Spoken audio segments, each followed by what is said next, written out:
Si podemos comenzar, segundo, Giselle. Sí, de acuerdo. Hola, buenas tardes a todos los presentes en línea y en presencial. Con esta mesa vamos a dar inicio a la última mesa del día de hoy. Se denomina Escolarización Descolonizadora en Contexto Indígena y se enmarca, ¿cierto?, en el simposio de la Cátedra UNESCO en Democracia, Ciudadanía Global y Educación Transformadora, ¿cierto?, con el título del simposio Diálogo y Emancipación.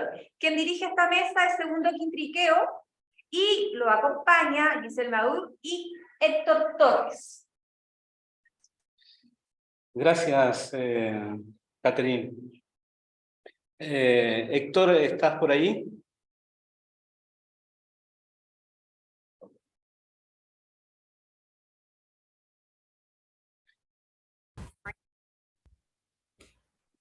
¿Ya podemos comenzar, Ivette?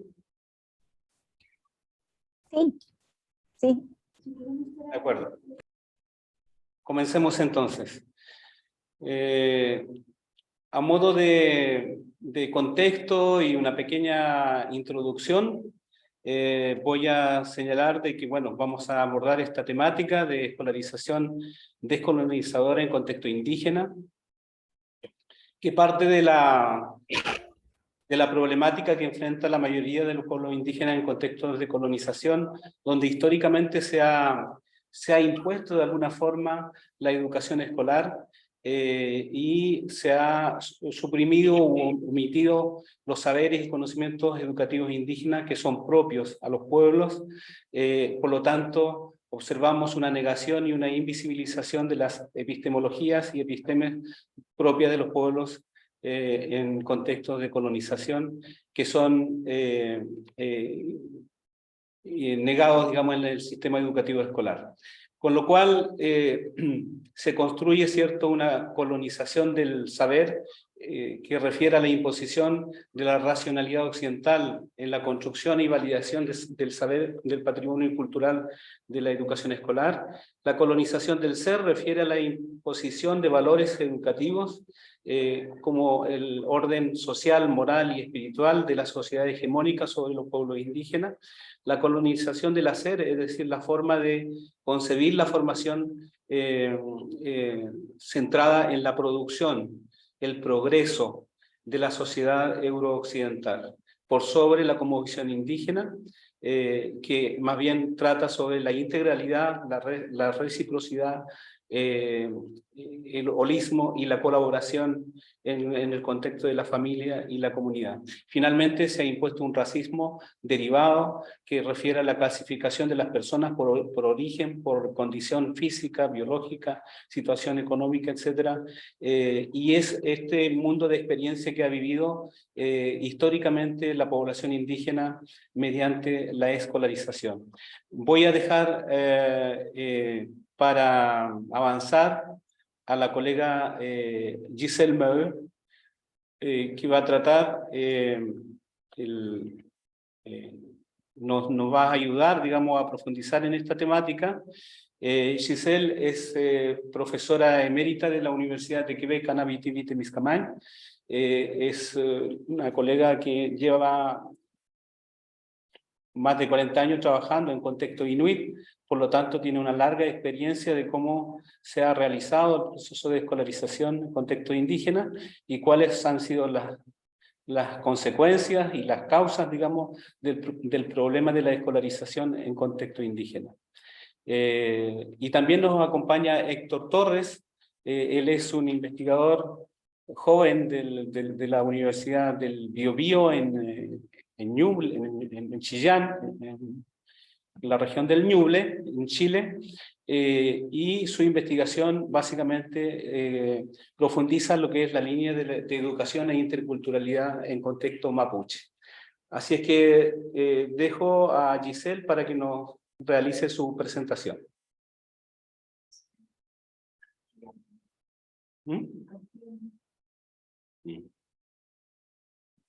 Giselle? Merci Segundo. Est-ce que le diaporama est prêt à être affiché? Oui. D'accord. Tu le fais? Oui, oui, c'est correcto. Alors, parce que moi, je ne le vois pas là. Hein? Ah, je le verrai tantôt. OK. Alors, je vais vous entretenir là d'une collaboration qui est à la prise en charge locale d'un projet de développement éducatif dans 2 communautés inuites. C'est une expérience qui a débuté en 1984-85. Et puis aujourd'hui, j'ai encore des activités en collaboration avec mes collègues plus jeunes qui ont pris la relève.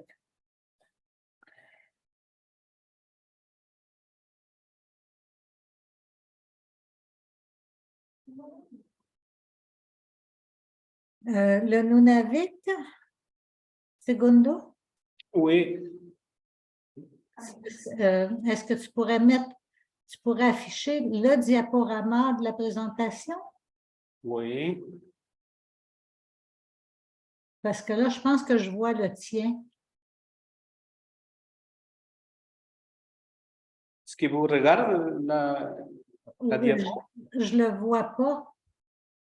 Oh, ¿cómo se- Je vois actuellement l'écran de Segundo. Si vemos una que dice el problema, la que presentó Segundo. Entiendo que no logra ver la presentación. OK.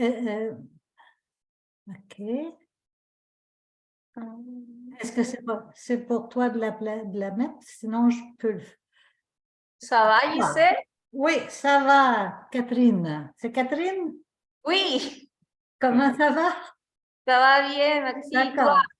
Oui, ça va bien. Merci beaucoup. Alors, les Inuits du Québec vivent dans la partie nord du Québec. C'est une région où il n'y a pas de lien routier entre les villages. Les communautés sont tous sur les côtes. Puis, la langue inuktitut est toujours très vivante. Et le travail, les situations de travail avec eux se passent toujours pour nous dans 3 langues. La langue de communication entre eux et nous est l'anglais. Puis leur projet, globalement, foncièrement, leur projet consiste à s'approprier les outils qui sont nécessaires à la vie dans la société d'aujourd'hui. La société étant la société inuite, mais dans le contexte d'une société englobante ou dominante. Ok, Giselle, para quienes están escuchando a Giselle, nos dice que el pueblo inuit está en la parte norte ¿cierto? La parte circumpolar norte y la lengua es el inuktitut, es una lengua completamente viva y actualmente trabajan en alianza, ¿cierto? Para encontrar estrategias que le permitan avanzar como pueblo. Giselle. Rapidement, là, le portrait un peu le portrait historique là, de la situation vécue aujourd'hui. Le contexte a été général a été bien défini par Segundo tout à l'heure. La colonisation chez les Inuits a commencé tardivement parce que l'accès était difficile. Là. Il n'y avait que par mer. Hein? Et puis, les glaces devaient couvrir l'Arctique 10 mois par année peut-être. Alors, les premiers colonisateurs ont été les Anglais au Nunavik. L'école ils ont implanté leurs premières écoles. En fait, ce sont des missions de congrégations religieuses qui ont offert les premiers services de scolarisation par eux-mêmes. Puis, à partir de la moitié du 19e siècle, on a installé des écoles résidentielles, mais pas dans chaque communauté. Des écoles résidentielles où les enfants étaient retirés de leur famille pour passer peut-être une année, parfois plus, dans les écoles. Et, Okay. Yo avancé un poco la traducción, Giselle. d'accord. Entonces Giselle nos comenta de que los inuit fueron colonizados tardíamente, bueno, por las características y condiciones geográficas, físicas, digamos, del lugar, antes olvidé de traducir de que ellos normalmente hablan en inglés, francés y en inuktitut. Y la primera colonización y la escolarización fue instalada por las congregaciones religiosas a modo de internado. Et puis, dans les pensionnats, il y a eu de très mauvaises expériences pour de très nombreux enfants. Ça a finalement été mis au jour au cours de la dernière décennie par une enquête du gouvernement fédéral. Et puis, en 2021, par la découverte de nombreux tombeaux avec des anonymes près des pensionnats. Recién en el 2021, ¿cierto? Hubo hallazgos en los lugares aledaños a los internados, fósiles, es lo que yo entiendo, ¿no? Parallèlement à ça, il y a un cheminement qui s'est fait dans la société canadienne. Il y a eu une commission Vérité et Réconciliation dont le rapport est sorti en 2015. Et puis, combiné à un rapport sur les internats et à un rapport sur les femmes disparues et assassinées, ces enquêtes-là englobaient toutes les populations autochtones du Canada, pas seulement les Inuits. Mais ça induit un mouvement de changement des relations entre les populations autochtones, les premiers peuples, et les États. De acuerdo. Entonces, lo anterior se debe a que en Canadá se instaló, ¿cierto?, una comisión de verdad y justicia en 2015, y esto permitió hacer un conjunto de encuestas, digamos, o de estudios que permitió develar que existió este tipo de maltrato, digamos, hacia los pueblos indígenas, pero no fue solamente destinado a los inuit, sino que a todos los pueblos indígenas que habitan en Canadá. Actuellement, on entend et on voit les gens des premiers peuples, notamment les artistes, prendre la parole. Et on voit se construire, il y a encore des phénomènes racistes et un racisme systémique, mais en même temps, il y a le dialogue s'installe. Et puis, un avantage peut-être au Canada, c'est que les droits aborigènes sur les territoires ont été reconnus. Et puis, les jugements de la Cour suprême en tiennent toujours compte. Et récemment, la semaine passée ou au début de la semaine, il y a une cause qui avait été apportée par les premiers peuples en relation avec une entente entre le gouvernement fédéral et les premiers peuples par rapport à une compensation financière pour les dommages subis par les pensionnats. Et la Cour suprême a rejeté l'entente parce que et la nature, la répartition des compensations n'était pas assez précisée et la façon de les distribuer. Donc, le gouvernement fédéral doit refaire ses devoirs. Donc, c'est un indice que finalement, le climat des relations s'améliore beaucoup. De acuerdo. Entonces, esta comisión, ¿cierto? Los resultados derivan en varias cosas. Por ejemplo, en reconocer el racismo institucionalizado en Canadá, pero al mismo tiempo ha dado pie, digamos, se ha encontrado vía de reivindicación y de negociación también con el Estado canadiense. Alors, voilà pour le contexte général. Ese es el contexto general. Par rapport à l'expérience dont je veux vous parler, je vais situer les préalables et puis je veux en venir à... j'ai un postulat là, puis un objet d'une préoccupation constante. Je considère que quand en éducation, en scolarisation, là, ce qui est central, c'est toujours le rapport des élèves avec les savoirs à apprendre et dans le contexte d'une relation avec un enseignant. Tout se passe là. Puis, chez la population inuit, l'école performe mal. Il y a, les élèves au Canada, en principe, obtiennent leur diplôme d'études secondaires après 7 ans d'études. 6 ou 7 ans d'études.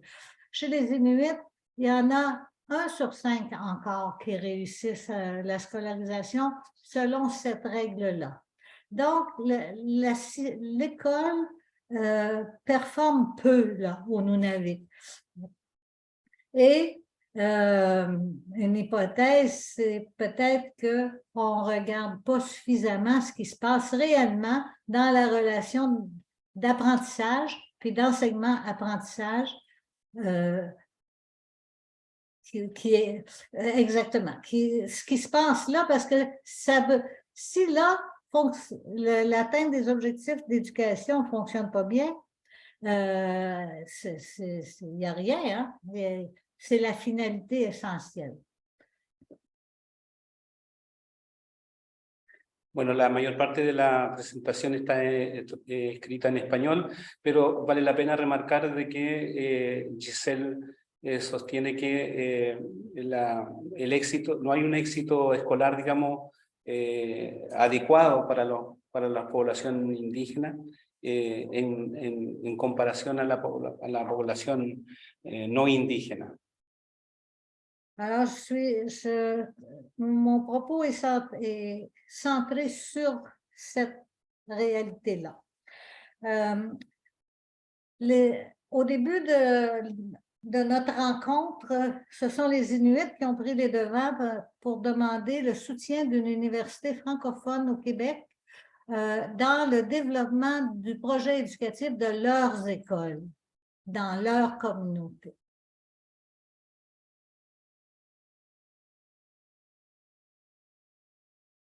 Alors, on a écouté leurs demandes et puis on s'est entendu.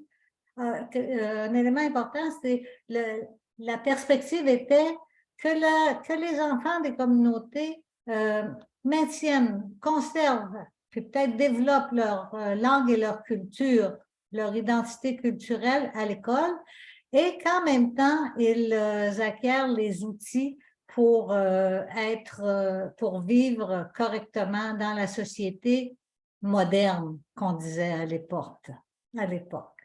En este caso, el proyecto, digamos, lo solicitó la comunidad inuit, la nación inuit, diríamos, y con el objeto de que las nuevas generaciones mantengan y proyecten, digamos, su lengua, su cultura, mediante la educación.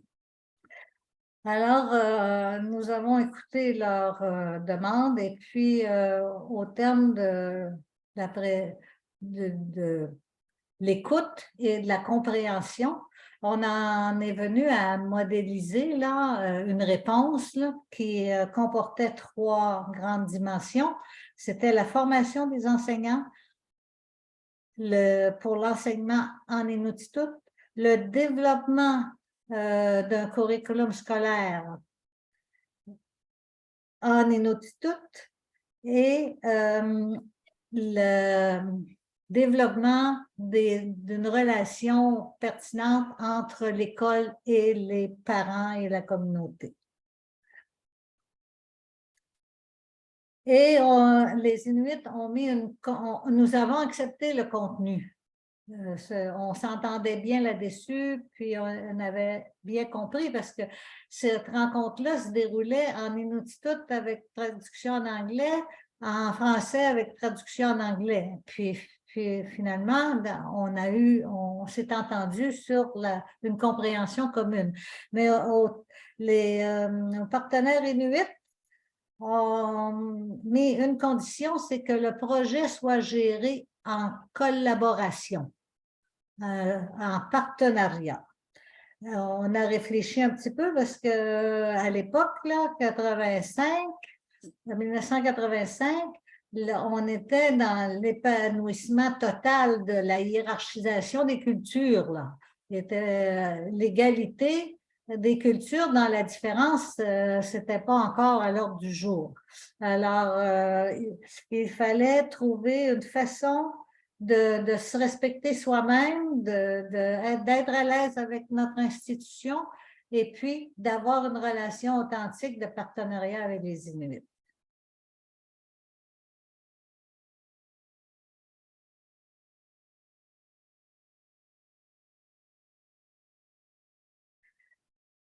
Ce qu'on a réussi à faire en établissant des postulats qui nous permettaient d'avoir un espace de travail. Ce serait le suivant, segundo. C'est de reconnaître expressément l'égalité des cultures dans leurs différences, de reconnaître la légitimité des peuples à l'autodétermination, puis à la conservation de sa langue et de sa culture,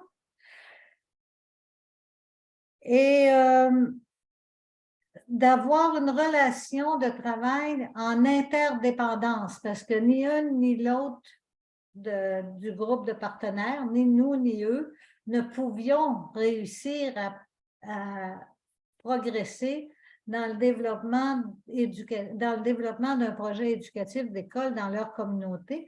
Et il y avait un principe, au préalable de tout ça, il y avait un principe de prise en charge locale du projet.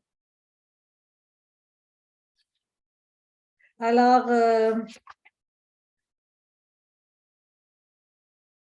ce que j'essaie de faire, c'est une conceptualisation de cette expérience-là dans une perspective didactique, finalement.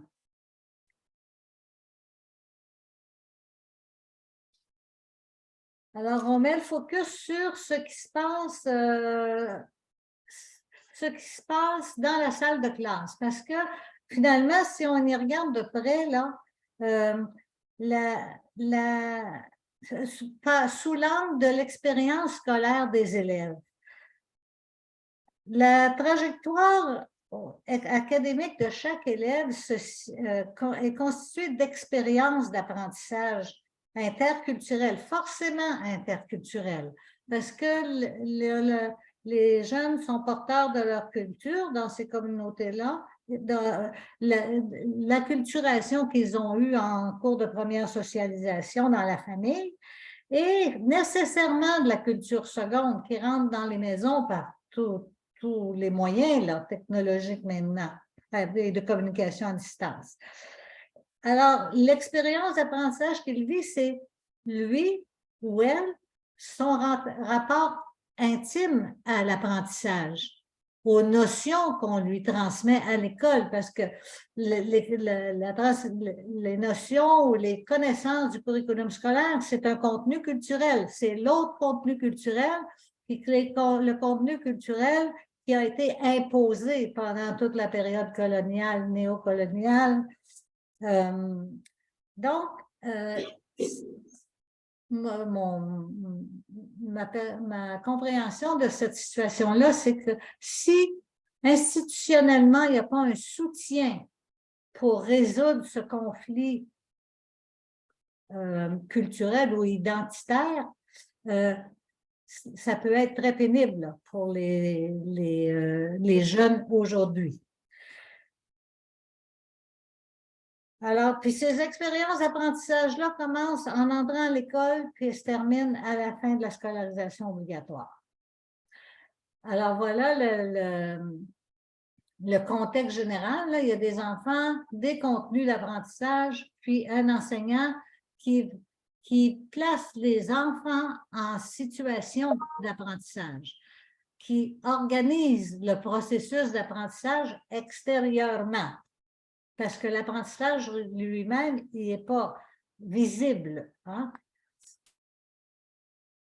Donc, ça va bien, la définition de ça, là, de ce triangle didactique-là, dans une situation monoculturelle. Il y a un programme d'études formelles, il y a des enfants qui ont grandi dans cette culture-là, il y a une transmission à l'école, puis il y a tout le matériel nécessaire pour faciliter les choses. Mais pour les enfants inuits, tout est différent. Les étudiants, les enseignants et puis le contenu d'apprentissage. Les étudiants, c'est le suivant, Segundo. Les enfants ont, comme je l'ai dit, des acquis de première, puis ça a été dit aujourd'hui là beaucoup plus tôt, des acquis de socialisation développés dans la famille. Et puis dans les familles inuites, comme dans les familles de Premières Nations, des communautés des Premières Nations, c'est une vision qui est organisée selon une vision holistique du monde, en relation avec la vie sur un territoire.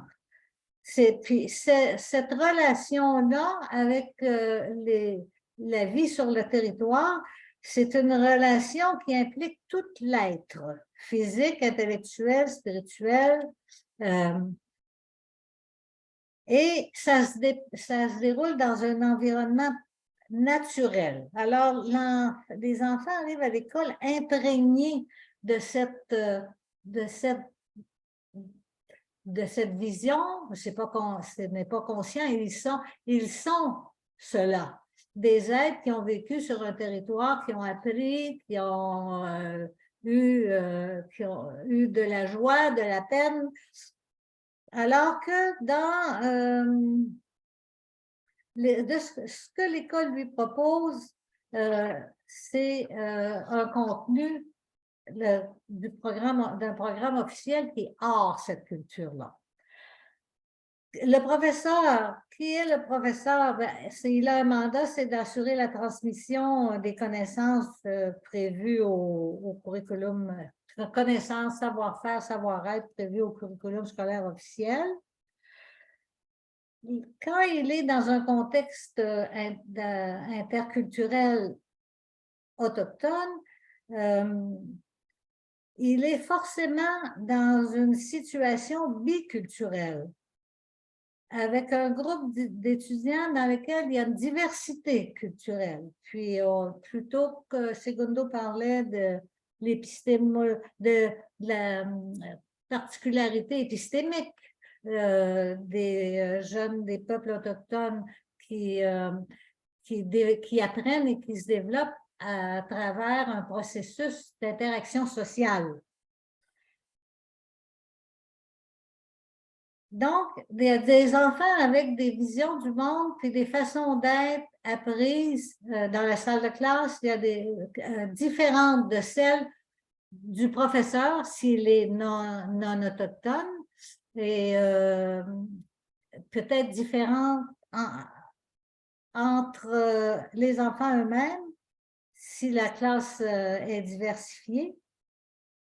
Bref, et le travail de médiation se complexifie là pour l'enseignant. Je ne pense pas qu'il y ait de...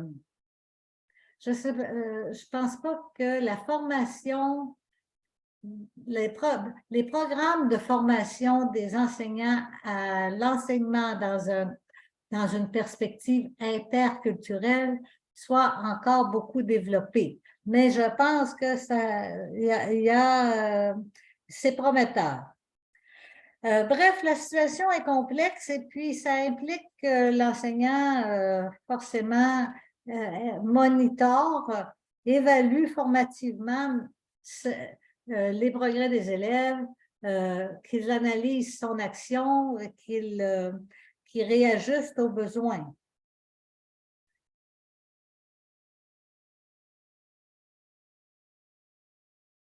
Puis la perspective est toujours la réussite des élèves. Segundo, il y a longtemps que j'ai arrêté, hein? Oui, Donc, le contenu didactique pour le prof là, qui enseigne avec le prof, inuit ou non inuit, qui enseigne aux élèves dans une classe du Nunavik, dans une communauté du Nunavik, est toujours en interaction avec deux contenus culturels, celui du programme officiel, si les non-inuits qu'ils maîtrisent, et celui du patrimoine culturel, qui est celui de la communauté, puis comme dit Segundo, qui est contenu dans la mémoire sociale. Est-ce qu'on est rendu à la conclusion ou si... OK, les situations éducatives.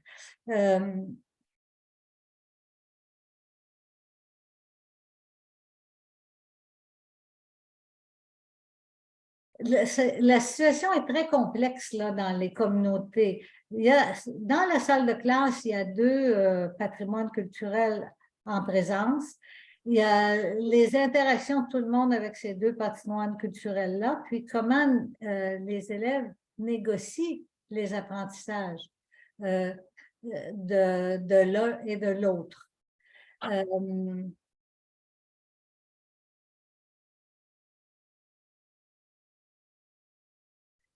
Mais cette situation de classe-là est traversée par toutes les pressions socio-communautaires ou les phénomènes qui se passent dans les petites communautés, parce que ce sont des communautés isolées et où les interactions entre dans la population sont très denses. Donc, l'école vit dans ce contexte-là et les événements qui sont vécus dans la société ont toujours un impact sur la situation de classe comme telle. Donc, on peut peut-être conclure, si je suis toute seule à parler, pour pouvoir être plusieurs à parler. Il y a des enseignements dans l'expérience avec les Inuits là, qui concernent beaucoup la formation des enseignants et puis la recherche en éducation en milieu Inuit ou des Premières Nations. Je pense que le défi de la formation des enseignants, c'est de former des enseignants, inclure dans la formation des enseignants la diversité culturelle, le pluralisme épistémologique, tant et aussi longtemps que quelqu'un n'a pas été confronté à la diversité, on ne s'en doute pas de ça. Là. Puis on n'a pas idée de la profondeur, puis de la détermination de cette diversité-là sur le développement des personnes. Alors, ici au Québec, bon, c'est une communauté qui a été tissée serrée aussi en raison notamment du colonialisme aussi, là,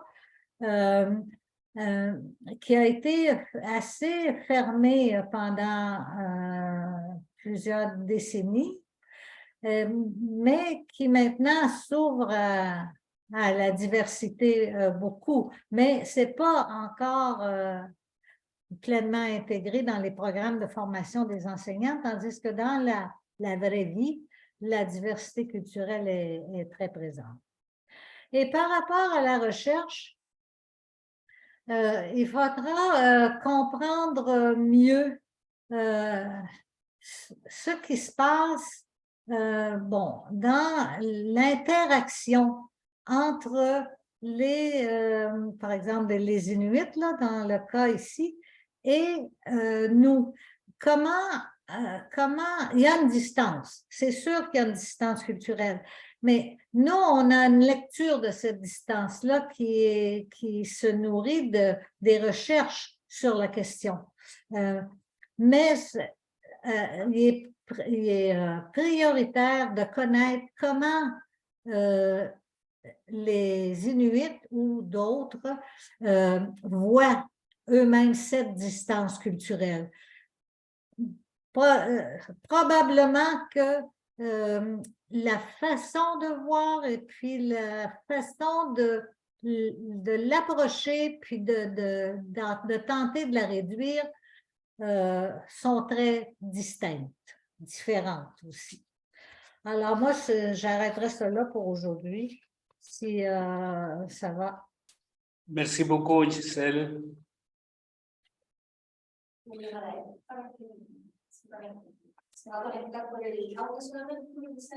Bueno.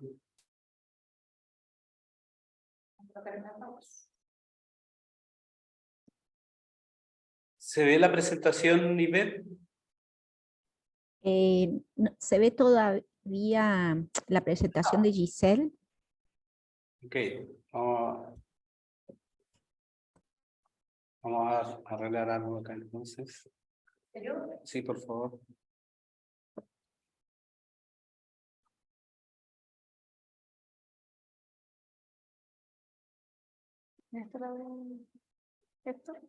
Sí. Sí, ahora sí. ¿De Héctor Torres? Sí. Héctor, bueno, intenta de conectarse en minuto. Un minuto, por favor.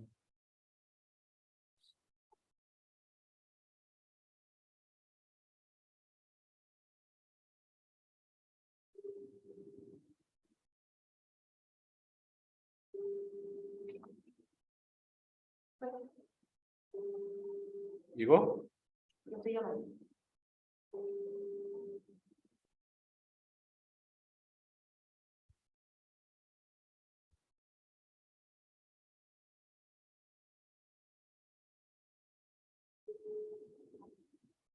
Tal vez mientras se conecta Héctor.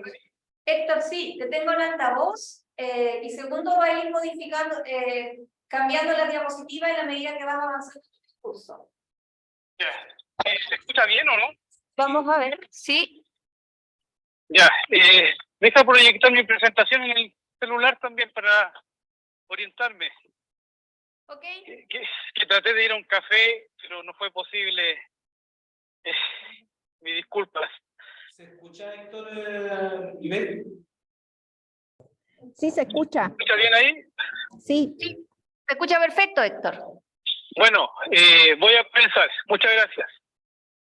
Gracias, Segundo, por la invitación. Quiero presentar el día de hoy un breve resumen de mi experiencia de investigación que he realizado en los últimos 5 años, con el título de la presentación Desafíos para repensar la escolarización en contextos indígenas, experiencia etnográfica en la Araucanía. Mi nombre es Héctor Torres Cuevas, soy profesor en la Universidad del Biobío y también trabajamos con Segundo, Catherine en distintos proyectos de investigación. Así que quiero un poco citar también lo que uno hace actualmente. Para comenzar, segundo, ¿se puede pasar a la segunda diapositiva? Quiero señalar algunas condiciones actuales de la escuela en contexto mapuche y que de esta forma también, cuando presente los resultados, se pueda dimensionar cuáles son los desafíos que tiene esta exigencia de repensar la escolarización en contextos indígenas. Lo primero, y lo que voy a señalar forma parte también de mis lecturas y análisis bibliográficos, es que nosotros tenemos la vigencia de un sistema escolar basado en una lógica de competición y que también está orientado a la búsqueda de resultados estandarizados. Esto es algo que está en la base de la escuela en Chile, pero igualmente en contextos indígenas. Lo segundo es la precariedad de financiamiento y de infraestructura en las escuelas en contextos indígenas. Las escuelas funcionan básicamente, están centradas en la educación primaria. Por ejemplo, en la Araucanía es muy difícil encontrar proyectos educativos que tengan todos los niveles que son parte del sistema educativo escolar, es decir, educación inicial, educación básica, educación secundaria, media, como le conocemos. Y eso forma parte también de las precariedades estructurales que tiene el garantizar un derecho fundamental que tienen los niños y niñas, que es el derecho a la educación.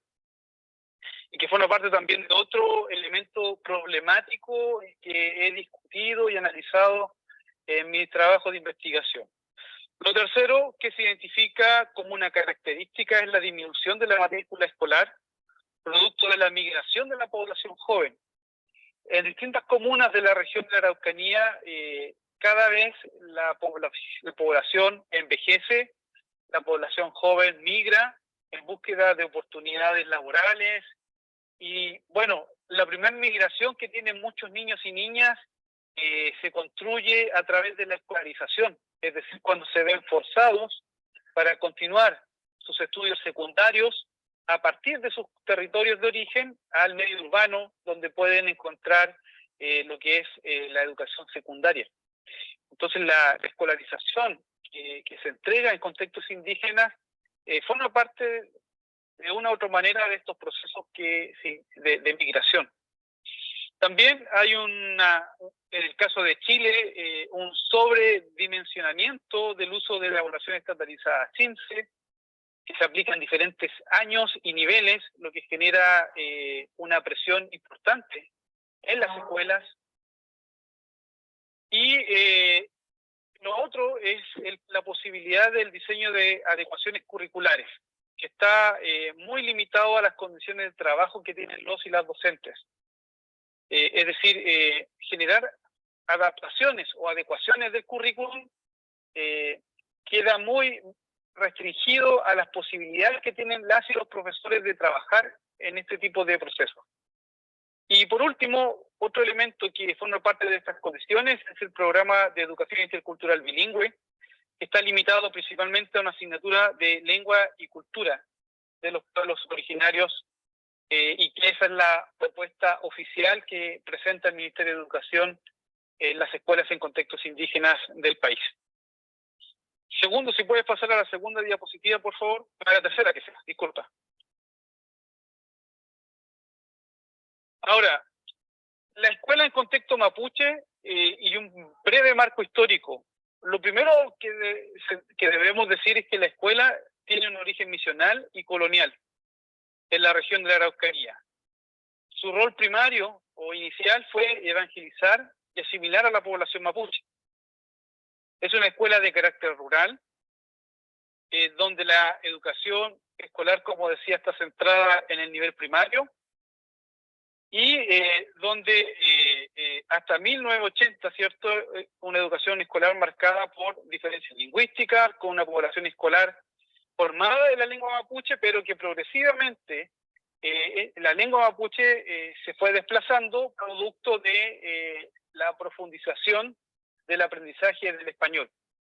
Hoy en día gran parte de la población escolar mapuche es primera lengua del español, y en algunos casos, y en algunas zonas donde hay más vitalidad de la lengua mapuche, se puede observar que hay niños y niñas que tienen como primera lengua el mapuzungún. Pero no es la norma en el conjunto de los territorios mapuches. Y también decir que el contexto histórico de esta escuela nos muestra que desde la década de 1990 el Estado de Chile inició la política de educación intercultural bilingüe. Segundo, la siguiente diapositiva, por favor.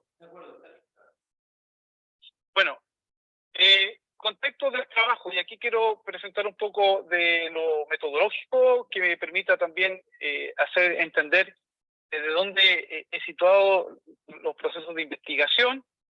Lo que estoy presentando forma parte de un trabajo etnográfico realizado en el marco de la antropología de la educación, en 2 escuelas en contexto mapuche. El año 1 se trabajó en una institución de carácter municipal o pública, el año 2 en una institución particular subvencionada.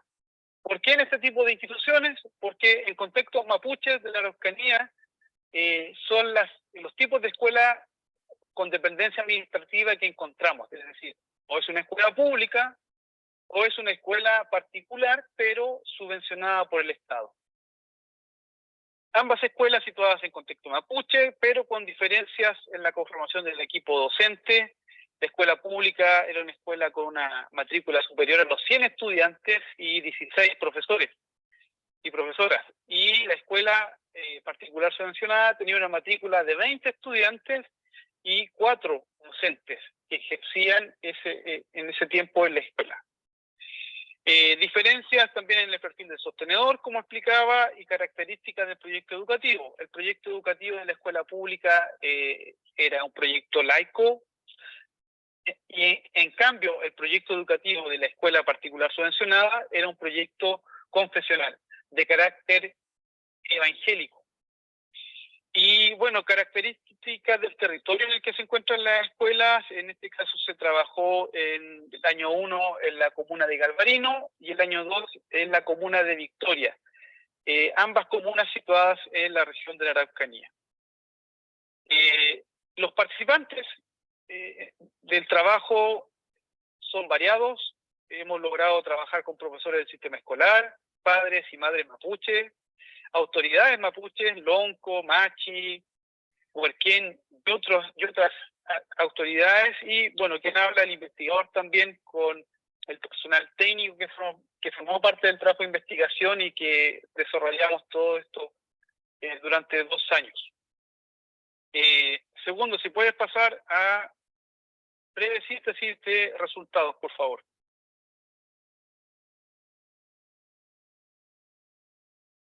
¿Se escucha? Sí. Perfecto. Bueno, ahora quiero presentar una breve síntesis de resultados para poder ir perfilando lo que serían las conclusiones. Y lo primero, utilizando, bueno, distintas fotografías. En las escuelas en contextos mapuches de la Araucanía, y particularmente donde trabajamos en la investigación, se observa la presencia e ingreso del conocimiento mapuche en la escuela. Y la principal, o los principales elementos que forman parte de esta presencia están relacionados con actividades que se generan en el marco del formato escolar. Y que en este caso, como se observa en la imagen, que espero estén revisando, se presenta la celebración del Huachipantu, o lo que se conoce como el Año Nuevo Mapuche, y es algo muy característico, tanto en la escuela pública como en la escuela particular subvencionada se celebra este tipo de conmemoraciones, es decir, se convierten en el formato escolar, se realizan en el gimnasio de la escuela o en el patio, se invitan a autoridades o ciertas personas del medio comunitario para que apoyen en la relación de la ceremonia, de la rogativa, y después se hace todo un encuentro donde se comparten alimentos, tratando de simular o de representar, mejor dicho, lo que se haría en un contexto comunitario o en un contexto familiar mapuche. Entonces nosotros vemos que las escuelas se observan estas actividades, están reconocidas en el calendario escolar. Y bueno, en las actividades, si puedes pasar a la siguiente imagen, segundo, por favor, diapositiva, tienen un protagonismo principal de niños y niñas y el denominado profesor intercultural, y en otras escuelas también con el educador o la educadora tradicional de origen mapuche.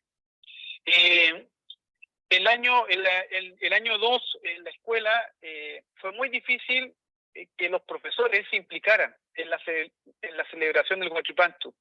Y como se observa, quienes estaban implicados eran los niños y niñas, con un alto compromiso también de desarrollar la actividad. Si puedes pasar a la siguiente, segundo, por favor. Está en la sala de clases, ¿cierto? Sí, bueno.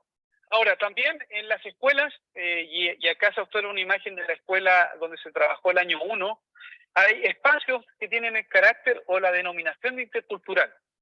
Y en estos espacios se trabaja y desarrolla la enseñanza de la asignatura y el aprendizaje, los contenidos de la asignatura de lengua indígena, que en ese tiempo era lengua indígena, ahora es lengua indígena, lengua y cultura de los pueblos originarios, con el cambio curricular que se hizo en Chile.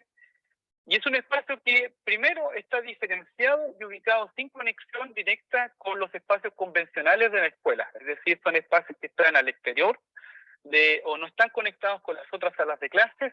Y en este lugar trabaja el educador o educadora tradicional y el profesor, profesora, que se le asigna a ese educador para que realicen el trabajo de lo que se denomina la dupla docente o la dupla pedagógica, y que se encarga de enseñar esta asignatura.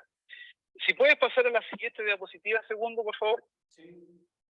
Bueno, en la diapositiva anterior se mostraba el interior de la sala de clases, algunas características que tiene, y en la que se está observando ahora se puede evidenciar lo que estoy señalando, es decir, cómo este espacio intercultural es un espacio que está fuera o desconectado del resto del espacio convencional de la escuela.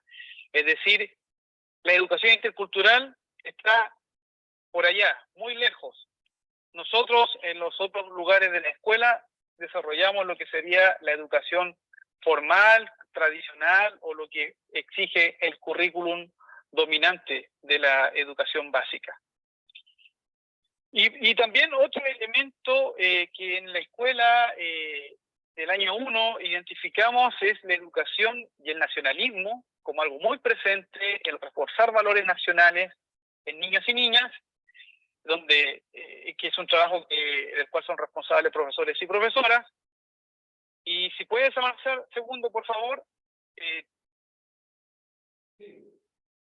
También la escuela se encarga, en el caso del año donde trabajamos, el año 2, como era una escuela confesional, en la escuela pública estaba el nacionalismo, escuela laica, se entiende, no hay presencia de alguna influencia religiosa, pero en la escuela 2, además de reforzar el nacionalismo, se reforzaba también o se vinculaba la escolarización con la evangelización. Y ahí están las imágenes que muestran un poco de algunos ejemplos que fuimos identificando.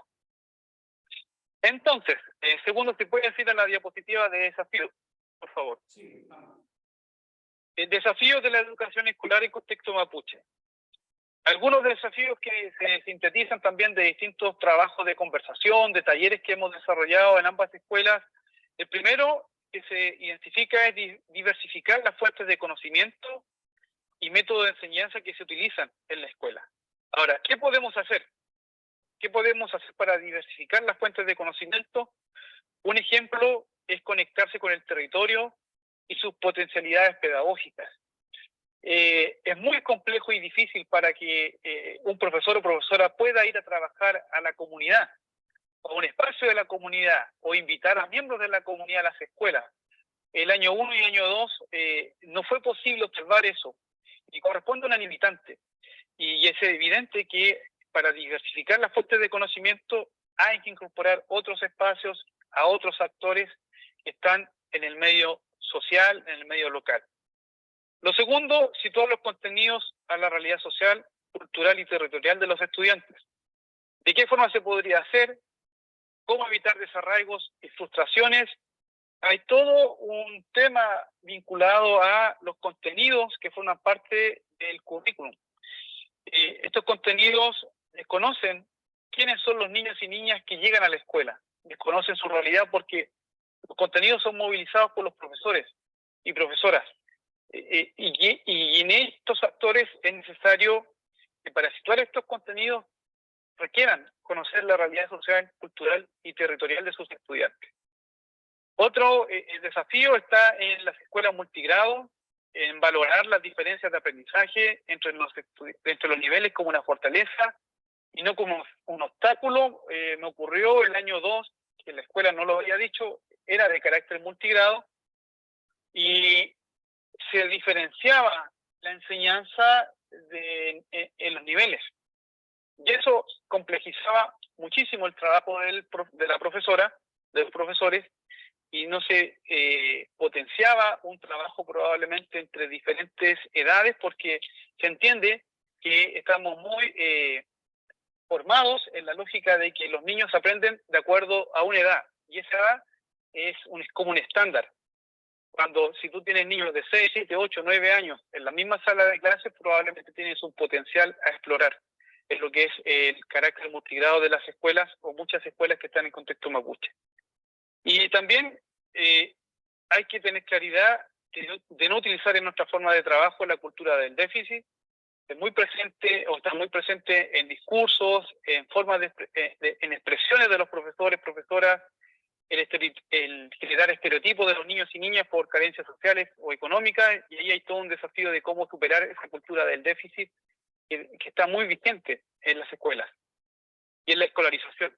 También discutir el estado del aprendizaje de la lengua mapuche.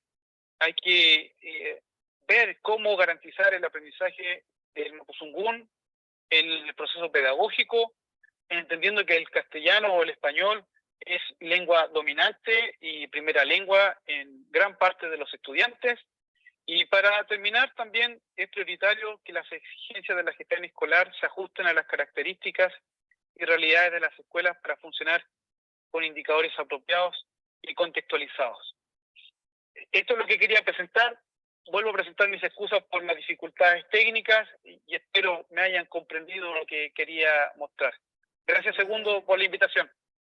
Gracias. Gracias, Héctor. ¿Vas a seguir en altavoz? Nos quedan 3 minutos antes que se cierre la sesión. ¿Aquí hay alguna pregunta?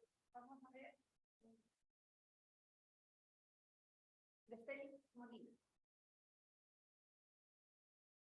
La asimilación de las naciones inuit y mestizas al inglés y al francés, las dos lenguas de la colonización violenta, ha provocado una masacre de las lenguas originarias en Canadá, en Quebec, una de las 10 provincias y territorios. Existe actualmente el debate político de defensa del francés frente a la anglización neoliberal, pero las primeras naciones reclaman que la defensa pone aún más en peligro sus idiomas nativos. ¿Qué puede agregar Giselle al respecto? Era para Giselle. Est-ce que vous avez compris, Giselle?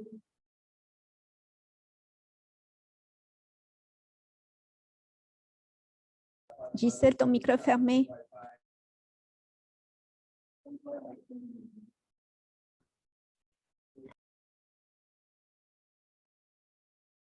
J'ai manqué une bonne partie, les 3/4 de la question de l'intervention de Catherine, là, parce qu'elle était loin du micro. Est-ce que tu peux répéter, Catherine, ou Segundo?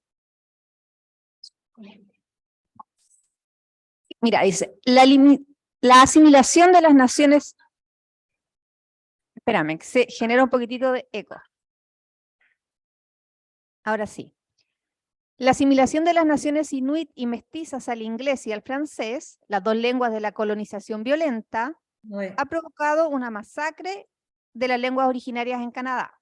En Quebec, una de las 10 provincias y territorios. Existe actualmente el debate político de defensa del francés frente a la anglización neoliberal, pero las primeras naciones reclaman que esa defensa pone aún más en peligro sus idiomas nativos. ¿Qué puede agregar Giselle al respecto? Qu'est-ce que je peux dire par rapport à ça? Ça me ramène à toute la question de la perte des langues, là, hein. Moi, je le vois de près, même pour le français, si je regarde mes petits-enfants qui vivent dans un milieu bilingue ou presque, c'est évident là, que le français va devenir en difficulté. Il est peut-être pas encore vraiment, là, mais ça va devenir. Bon, je sais qu'au Québec, à un moment donné, sous le gouvernement Lévesque, il y avait eu un énoncé de politique, là, c'était pas de politique, c'était un énoncé à la faveur du maintien de la conservation des langues autochtones. Je pense qu'il y a une entente, pas une entente, mais une propension là, au maintien et à la conservation des langues autochtones. Les nations sont très actives à ce sujet-là. Maintenant, il y a la dimension, il y a le niveau politique, mais j'ai bien l'impression que, comme René Lévesque disait, là, si on a besoin d'une loi pour maintenir sa langue, c'est que peut-être que, de manière générale, la population n'est pas attentive au fait de détérioration. Mais au Québec, je pense que on devrait en arriver à se concerter pour que les langues, afin que les langues qui risquent de se perdre soient maintenues. Mais c'est un long processus, là. C'est un long processus qui demande de la vigilance. Et les gouvernements ne bougent pas sur cette question-là. Il n'y a jamais d'affirmation publique, politique à la faveur des langues autochtones. Par contre, c'est présent. Donc, quoi dire de plus? Quoi faire de plus? Je pense qu'on a quand même un rôle privilégié là, en éducation. Quand on travaille avec les gens, les professionnels des écoles ou les projets communautaires, c'est un levier là, pour soutenir les actions de maintien et du développement de la langue. Avec les Inuits, c'est très présent. Et puis, dans le projet actuel, là, depuis son début, il y a, dans les communautés inuites du Québec, il y a la scolarisation des enfants se fait en Inuktitut, maternelle, première, deuxième, année du primaire, et l'Inuktitut est enseigné tout le reste du cours. Primaire et secondaire. Bon, peu d'heures par semaine, mais il l'est. Donc, je pense que pour nous, c'est le niveau d'intervention, là. Soutenir les populations dans leur démarche.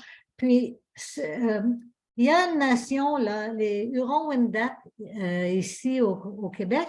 C'est une communauté enclavée dans la ville de Québec.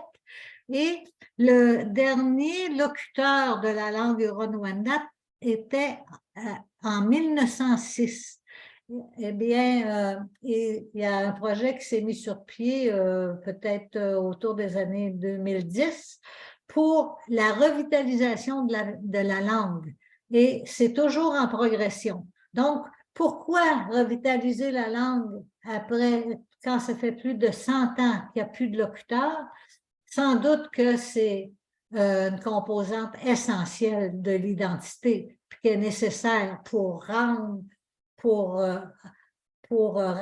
compte de tout l'aspect spirituel, là, toute la dimension spirituelle de l'humain. Je ne saurais pas dire autre chose. Merci beaucoup, Giselle. ¿Hay posibilidad para una pregunta más, Ivette? Sí, tenemos 10 minutos. De acuerdo.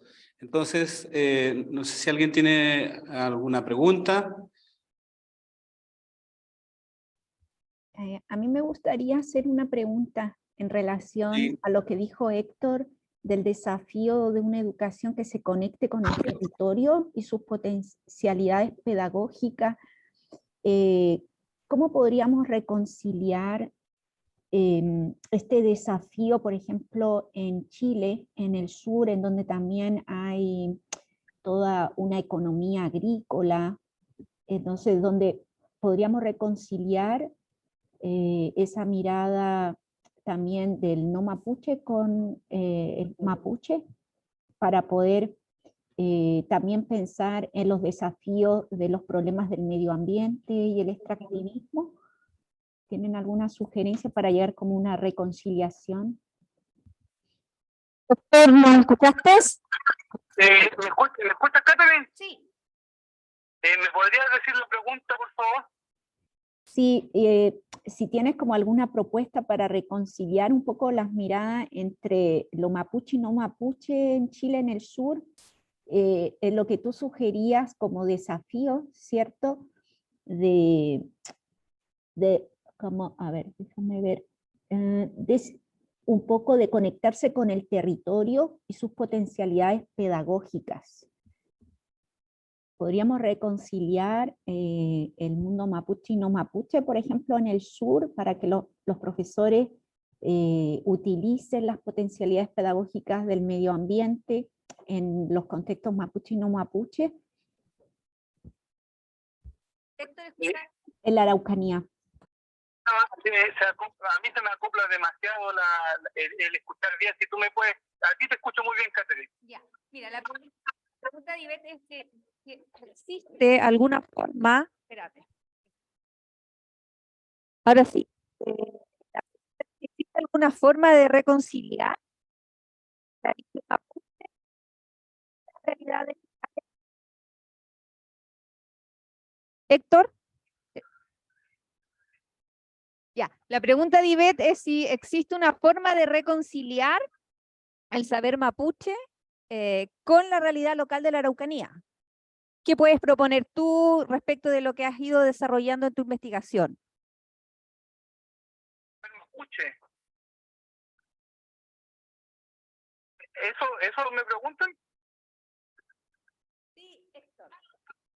Sí, mira, yo creo que más que reconciliar, es decir, o sea, el conocimiento mapuche o el saber mapuche, no sé si tenga que reconciliarse. Lo que necesitamos es que se superen las asimetrías que existen en la toma de decisiones, el racismo que afecta mucho, el racismo epistémico que se habla por distintos autores. Yo creo que hay un desafío respecto a eso, es decir, primero, no todo lo que está en el conocimiento mapuche puede ingresar a la escuela.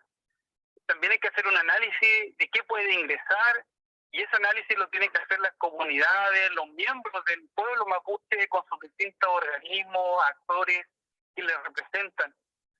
Ahí hay un trabajo enorme, porque las asimetrías, mientras persistan, difícilmente se puede hablar de reconciliación si no entendemos y tenemos racismo, discriminación y también brechas tremendas en términos de posibilidades de acceso a una educación de calidad. Yo eso es lo que podría decir. Gracias, Héctor. Sí, gracias, Héctor.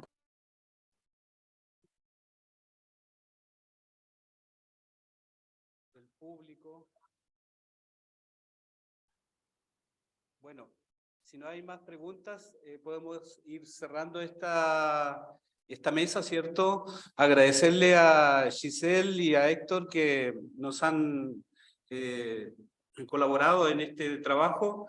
Lo que queda claro es que la escolarización en contexto indígena, sea en Canadá o en cualquier país de América Latina, ha tenido consecuencias muy negativas para los pueblos originarios.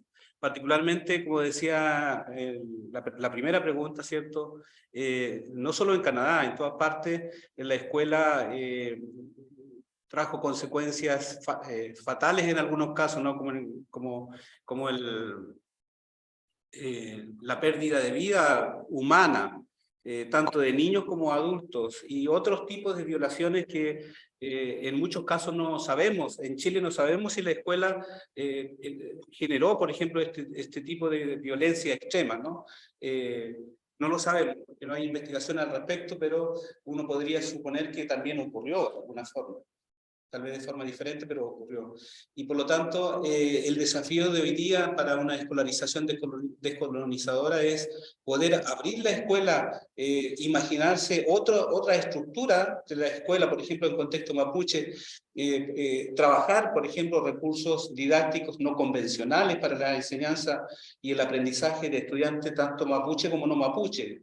Generar más un mayor control de parte de la familia y la comunidad respecto de los proyectos educativos institucionales de la escuela, de manera que nos permita ese proceso poder revitalizar la lengua, los saberes, conocimientos, métodos educativos, etcétera, y al mismo tiempo permitir un tránsito más, ¿cómo decir?, mucho más eficaz y eficiente de los estudiantes en el sistema en su conjunto. No pensamos en formar niños para que se queden en la reserva eternamente o para que se queden en la comunidad y en la familia eternamente. Necesitamos nuevas generaciones que transiten entre lo global y lo local y lo global. Es decir, que los estudiantes indígenas futuros tengan mucho más movimiento, ¿cierto? Que efectivamente profiten de la supuesta movilidad social que ofrece la escuela como institución. Y al mismo tiempo, las nuevas generaciones no indígenas puedan aprender y que los saberes y conocimientos educativos indígenas puedan ser útil para enriquecer la formación escolar de las nuevas generaciones no indígenas y de esa forma proyectarse a futuro, ¿cierto?, en una perspectiva de diálogo intercultural entre la nueva ciudadanía, la nueva democracia que se espera, ¿cierto?, que ocurra en estos contextos. Muchas gracias a todos por su participación. Muchas gracias. Será hasta la próxima. Y hasta la Gracias. próxima. Merci beaucoup, Segundo. Bye. À bientôt. Bye.